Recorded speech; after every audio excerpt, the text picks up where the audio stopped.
ಇನ್ನು ಬಹುತೇಕ ಎಲ್ಲ ಕೂಡ ಮುಸ್ಲಿಮ್ಸ್ ಇರ್ತಕ್ಕಂಥದ್ದು ನಮಗೆ ಸಿಕ್ಕಿರ್ತಕ್ಕಂಥ ಪಟ್ಟಿಯಲ್ಲಿ.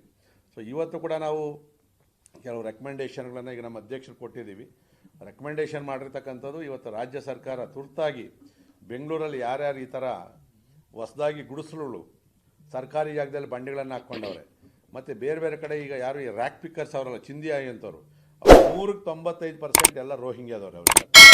ಅವ್ರ ಹತ್ರ ಕೆಲವು ಕಾರ್ಡ್ಗಳವೆ, ನಮ್ಗೆ ಕೊಡಲಿಲ್ಲ ಅವ್ರು. ನಾವು ಹೋಗಿ ಕೇಳಿದಾಗ ಅವರು ಒಂದು ಕಾರ್ಡ್ ಕೊಟ್ಟವ್ರೆ ಅವ್ರಿಗೆ. ಅಂದರೆ ಯಾರು ಈ ಮೈಗ್ರೆಂಟ್ಸ್ ಇರ್ತಾರೆ, ಈಗ ರೋಹಿಂಗ್ಯಾದವ್ರ ಮೇಲೆ ಅಲ್ಲೇ ಆಯಿತು, ಅವರು ಬಾಂಗ್ಲಾದೇಶಿಗೆ ಬಂದವ್ರೆ, ಅಲ್ಲಿ ಒಂದು ಟೆಂಪ್ರರಿ ಕಾರ್ಡ್ ಕೊಟ್ಟವ್ರೆ ಅವ್ರಿಗೆ.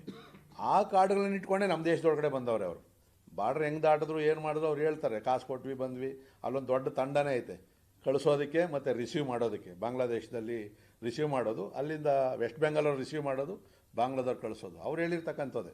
ಯಾಕಂದರೆ ಇವತ್ತು ನಾವು ಅವ್ರ ಲ್ಯಾಂಗ್ವೇಜ್ ನೋಡಿದ್ರೆ ಹಿಂದಿನೂ ಅಲ್ಲ, ಅಲ್ಲಿ ಉರ್ದೂನೂ ಅಲ್ಲ, ಅದು ನಮ್ಗೆ ಅರ್ಥನೂ ಆಗೋದಿಲ್ಲ. ಆ ಥರದ ಭಾಷೆ ಅದೆಲ್ಲ ಕೂಡ ಬಾಂಗ್ಲಾ ಮತ್ತು ರೋಹಿಂಗ್ಯಾದ ಭಾಷೆ ನಾವು ನೋಡಿದ ತಕ್ಷಣ ಗೊತ್ತಾಗ್ತದೆ. ಸೊ ಮೊನ್ನೆ ಕೂಡ ನಾವು ಟಿ ವಿಗಳಲ್ಲಿ ಕೂಡ ನೋಡೋದು, ಜೈ ಬಾಂಗ್ಲಾ ಅಂತ ಹೇಳ್ತಾರೆ. ಒಬ್ಬ ಲೇಡಿ ಜೈ ಬಾಂಗ್ಲಾ ಅಂತ ಹೇಳ್ತಾರೆ, ರಾಜಾರೋಷವಾಗಿ ಅವರೆಲ್ಲ ಕೂಡ. ಸೊ ಇದಕ್ಕೆ ಇವತ್ತು ನಾವು ನಮ್ಮ ಅಧ್ಯಕ್ಷರಿಗೆ ರೆಕಮೆಂಡೇಷನ್ ಕೊಟ್ಟಿರ್ತಕ್ಕಂಥದ್ದು ಪ್ರಮುಖವಾಗಿ ಇವತ್ತೇನು 2 ಲಕ್ಷಕ್ಕೂ ಅಧಿಕವಾಗಿ ರೋಹಿಂಗ್ಯಾ ಮತ್ತು ಬಾಂಗ್ಲಾದವ್ರು ಇದ್ದಾರೆ ಅಂತಕ್ಕಂಥದ್ದು ನಮಗೆ ಕೆಲವು ವರದಿಗಳು ಬಂದಿದೆ. ಸೊ ಅದನ್ನೆಲ್ಲ ಕೂಡ ಪರಿಶೀಲನೆ ಮಾಡಿ ಅವರ ಮೂಲ ಏನು ಅವೆಲ್ಲವನ್ನು ತಗೊಂಡು ಅವರನ್ನು ಅರೆಸ್ಟ್ ಮಾಡಿ ಅವರ ದೇಶಕ್ಕೆ ವಾಪಸ್ ಕಳಿಸೋದು, ಇಲ್ಲ ಕಾನೂನು ಕ್ರಮ ಏನು ತಗೊಂತೀರೋ ಅವೆಲ್ಲವನ್ನು ಕೂಡ ನೀವು ಮಾಡಬೇಕು ಅಂತಕ್ಕಂಥದ್ದು ಮಾಡಿದ್ದೀವಿ. ಮತ್ತು ಇವತ್ತೇನು ನೀವು ಮನೆಗಳನ್ನು ಕೊಡ್ತಕ್ಕಂಥದ್ದು ಮಾಡ್ತೀವಿ, 15,000 ಜನ ಮೇಲೆ ಪಟ್ಟು ಅಪ್ಲಿಕೇಶನ್ ಹಾಕ್ಕೊಂಡು ಏನು ವೆಯ್ಟ್ ಮಾಡ್ತಾ ಇದ್ದಾರೆ, ಅವರು ನೀವು ಇನ್ನೂ ಮನೆಗಳನ್ನು ಕೊಟ್ಟಿಲ್ಲ. ಈ ಥರ ನೀವು ಅಕ್ರಮವಾಗಿ ಮನೆ ಕೊಡುವಂಥದ್ದು ಮತ್ತು ಅವರಿಗೆ ಸಹಾಯಧನ ಕೊಡ್ತಕ್ಕಂಥದ್ದು ಯಾವುದೇ ಕಾರಣದಿಂದ ಮಾಡಬಾರ್ದು. ನಿಯಮ ಏನೈತೆಯೋ ಆ ನಿಯಮದ ಪ್ರಕಾರ ಮಾಡಬೇಕೆ ಹೊರತು ಮಾನವೀಯತೆಯ ದೃಷ್ಟಿಯಿಂದ. ಯಾಕಂದರೆ ಇವತ್ತು ರಾಜಗಾಲುವೆ ಮೇಲೆ ಇರ್ತಕ್ಕಂಥವ್ರನ್ನು ಕೂಡ ಮನೆಗಳು ಹೊಡೆದಾಕಿದ್ವಿ ನಾವು. ಬೇರೆ ಬೇರೆ ಕಡೆ ಕಾಚರ್ನಲ್ಲಿ ಕೆರೆಯಲ್ಲಿ ಮನೆ ಕಟ್ಟಿದ್ರು ಅಂತೇಳಿ ಗುಡಿಸೋಕೆ ಬೆಂಕಿನೇ ಇಟ್ಟರು, ಅವ್ರಿಗೂ ಕೂಡ ಪರಿಹಾರವನ್ನು ಕೊಟ್ಟಿಲ್ಲ ನಾವು. ಕಾಡ್ಗೊಂಡಹಳ್ಳಿ ಹತ್ರ.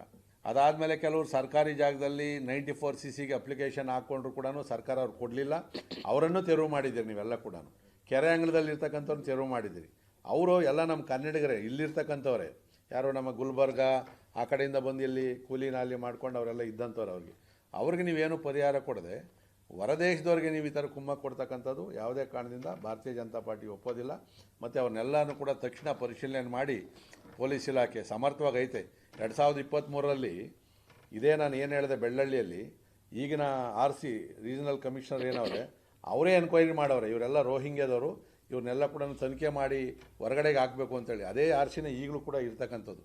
ಅದು ವರದಿ ಕೂಡ ಅದನ್ನು ಕೂಡ ನಾವು ಲೆಟರ್ಗಳನ್ನ ಏನೇನು ಬರೆದವ್ರೆ ಎಲ್ಲವನ್ನೂ ಕೂಡ ಈ ಒಂದು ನಾವು ಈ ಸತ್ಯಶೋಧನಾ ಸಮಿತಿ ವರದಿಯಲ್ಲಿ ನಾವು ಡೀಟೇಲ್ ಕೂಡ, ಅಂದರೆ ನಮ್ಗೆ ಏನೇನು ಮಾಹಿತಿ ಸಿಗ್ತಾ ಮ್ಯಾಕ್ಸಿಮಮ್ಮು ನಾವೆಲ್ಲ ಕೂಡ ಹಾಕಿದ್ದೀವಿ. FIR ಕಾಪಿಗಳು, ಏನೇನು ಕರೆಸ್ಪಾಂಡೆನ್ಸ್ ಆಯಿತು ಎಲ್ಲವನ್ನು ಕೂಡ ಈ ವರದಿಯಲ್ಲಿ ಕೂಡ ನಾವು.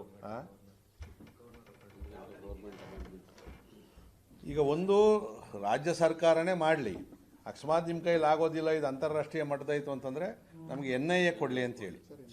ಲೇಟೆಸ್ಟ್ ಹಾಗೂ ಇಂಟ್ರೆಸ್ಟಿಂಗ್ ಸುದ್ದಿಗಳಿಗಾಗಿ ಬಾಸ್ ಟಿವಿ ಕನ್ನಡ ಚಾನೆಲ್ನ ಸಬ್ಸ್ಕ್ರೈಬ್ ಮಾಡಿ, ಹಾಗೆಯೇ ಬೆಲ್ ಐಕಾನ್ ಪ್ರೆಸ್ ಮಾಡಿ. ಇದರ ಜೊತೆಗೆ ಫೇಸ್ಬುಕ್, ಇನ್ಸ್ಟಾಗ್ರಾಮ್, ಎಕ್ಸ್ನಲ್ಲೂ ಮಿಸ್ ಮಾಡದೆ ಫಾಲೋ ಮಾಡಿ.